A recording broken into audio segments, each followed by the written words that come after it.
the paperwork.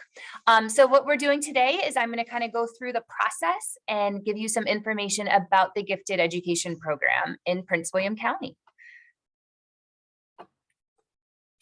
Your child's been invited to join the spring screening. And so what the spring screening is evaluating the students for to see if they would qualify for gifted services. So those students were invited based on either their COGAT and Naglieri scores. So the COGAT they took in third grade in November, and the Naglieri they either took last year or this year in November as well.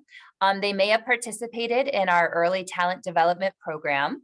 It could be a professional referral, so their teacher referred them, or a parent referral. So what is our gifted education program? So these are resource services for students whose advanced learning needs cannot be entirely met in the general education classroom. So they have shown that they need kind of more advanced learning needs. It is part of an appropriate education for identified students, and it is subject to regulations governing educational services for gifted students in Virginia. So this was, the regulations are made through our state, and so we follow those. You may have heard it referred to as START or Signet. So START was our program in kindergarten through third grade, and Signet is our program in fourth and fifth grade. So if you've heard those terms, that is also our gifted education program. So our goals in gifted education are to develop skills in critical thinking, creative thinking, communication, collaboration, and conceptual thinking in order to encourage and enable identified students to become self-directed learners. So when they are in the gifted education program, those are the 6 skills that we work on with them. And those are kind of those 21st century skills that the students will be using for the rest of their lives. So what does it mean to be gifted? So definitions of giftedness vary among districts and states. So even within Virginia, you know, Fairfax has a different definition than we do. Our definition is based on those Virginia regulations, and our definition is students who demonstrate high levels of accomplishment or show exceptional academic potential beyond their age peers of similar experience or environment in one or more specific academic areas.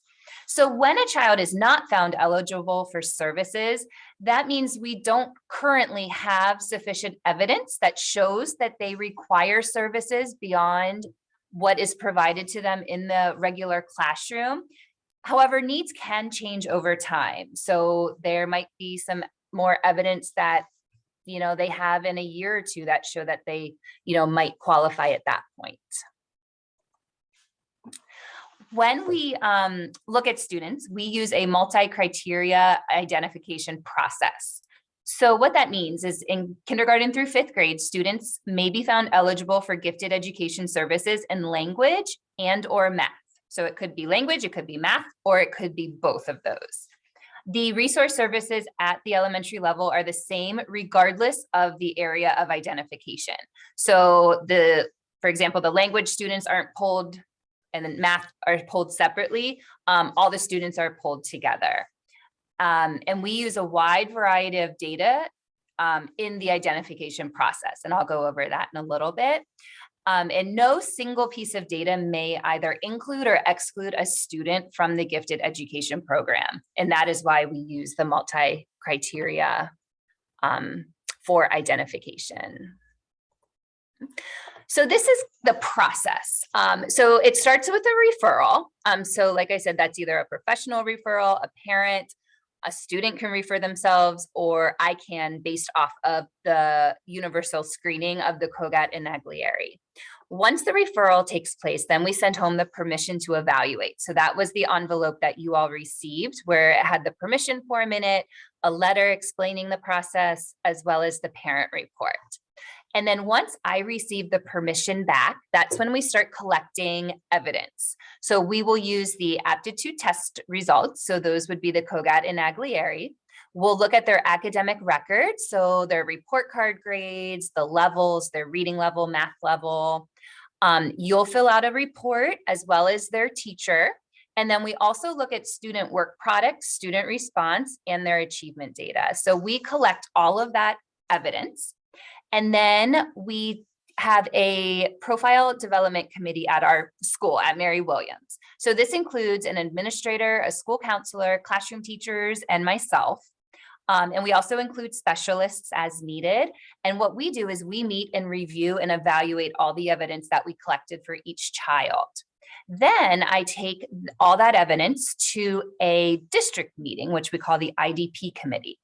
And at the district meeting, an administrator, school counselor, classroom teacher, and gifted resource teacher from different schools will be looking at all the evidence that we collected. And specialists are also included as well. So they'll meet, they'll review the evidence, and they'll make the decision about gifted eligibility and placement for services. And then a written notification, so a letter will be mailed home within 90 days of receiving permission. So some of the evidence that we will be collecting, the aptitude test scores. So we will be using their COGAD and Naglieri scores. We'll be looking at their grades and their instructional levels. So their reading level, are they reading on grade level, above grade level, and how far above? The teacher will fill out a report to tell me what they're seeing in the classroom. And then you all will be filling out a report to let me know what you're seeing at home. And then all of the work samples and student products. So some of those are going to be collected through the teacher. And then some of them I will be polling the students and they will do with me. So with me, they will be doing the student response.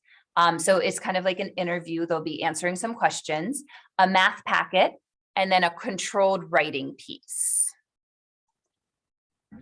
So the parent report you have received. So this indicates characteristics of gifted learners that have not been demonstrated in the large group setting typical of a classroom. So these are going to be things that you are going to be seeing at home. If you have work samples or a self-initiated project from home, you are welcome to send that in and include that. I sent home a hard copy. I do have electronic copies available. So if you prefer, you can let me know and I can send you the electronic copy so you can type in there. I also have translated versions. So if you prefer a different language, I can get that to you as well. And then on the other letter, there's like another sheet in there that has more information and guidance on a parent webinar. So there was a QR code where you can scan it and it'll take you to a parent webinar that will kind of go through how to fill out the parent report. This is an example of the teacher report. So the teacher will complete their professional report where they'll provide their current grades and levels and also collect writing samples. And the samples are evaluated for skills such as voice in their writing, their creativity, and advanced thinking. And then if your child receives ESOL or special education services, we will also be using those teachers would fill out a report as well. One of the things I will pull the students for is the math packet. The math packets are administered by me, and they will also include an observation. So as the students are completing it, I will be observing different kind of mannerisms they have and how they're doing it. And the math packet provides evidence of advanced problem-solving ability, above grade level content knowledge, logic and reasoning ability, and also perseverance through the math packet. It is timed, so the students will have a certain amount of time that they can work on it. And then classroom teachers also can submit additional math samples that show advanced problem solving skills. The controlled writing piece is also administered by me. So the students will have a choice of one of 3 writing prompts. Again, it will be timed. And then the committee and I will use an rubric where we'll assess the writing to see where they fall with the rubric.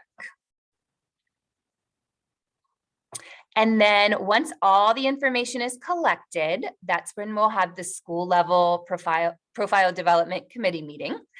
So this meeting is held at the school And the case, all the evidence we collect is presented to our school's gifted committee. And again, the school committee consists of an administrator, a school counselor, classroom teachers, myself, and specialists as well.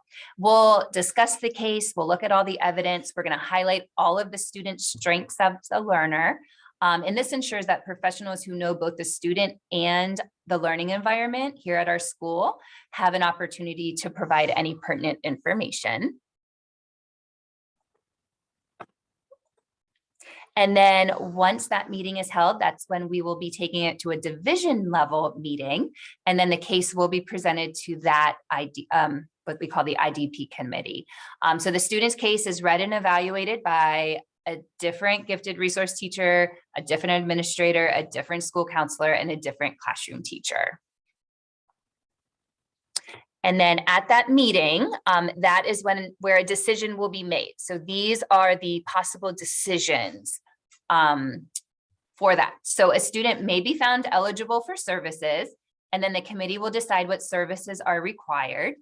A student may be monitored for further information before a decision can be reached. So after looking at the file, they don't feel they have enough information to make a decision. So what they would do is they would monitor. And then we would collect that information, and then I would present the case and all the new evidence back to the committee. And then a student may also be found ineligible.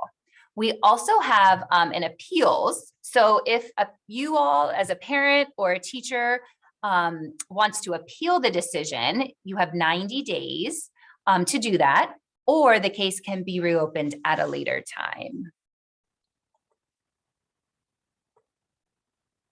And the gifted education services. So if they are found eligible, we offer a continuum of program services, including support in the regular classroom, as well as in the direct resource services.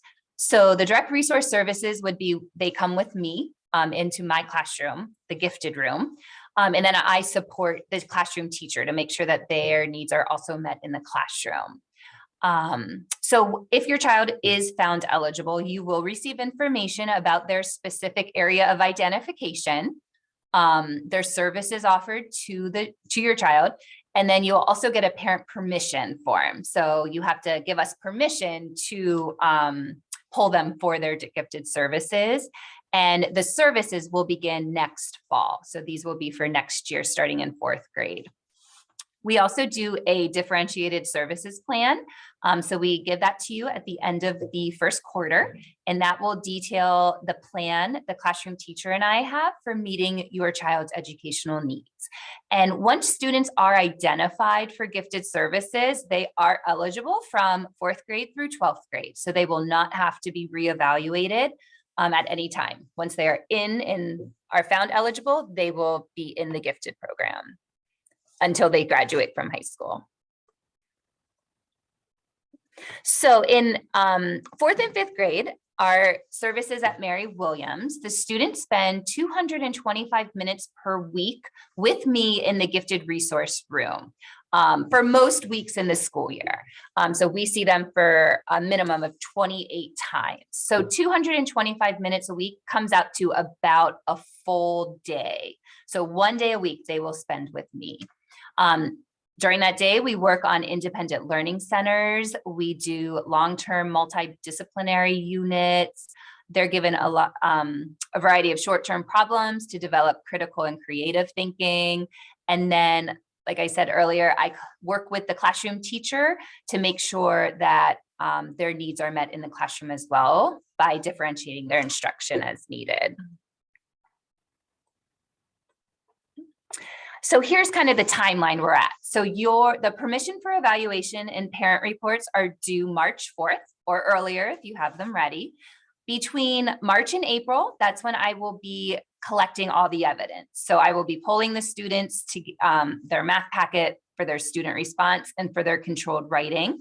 Their teachers will be collecting their work samples, their grades and levels, and filling out their report. And then we will also have our school level profile development committee meeting. Then between April and May, that is when the division level identification and placement committee meeting will be held.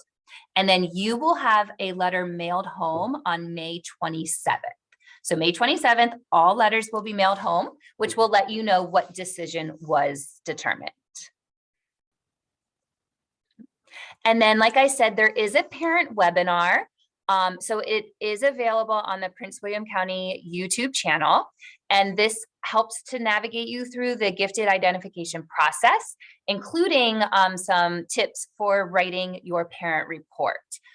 So if you would like to get to that, that is on one of the forms I gave you, there was a QR code. So you can kind of scan that and open that up and it'll take you right to this YouTube channel. But if you have any trouble getting to that, you can always let me know and I can email you a link as well. Okay, so I am going to stop sharing.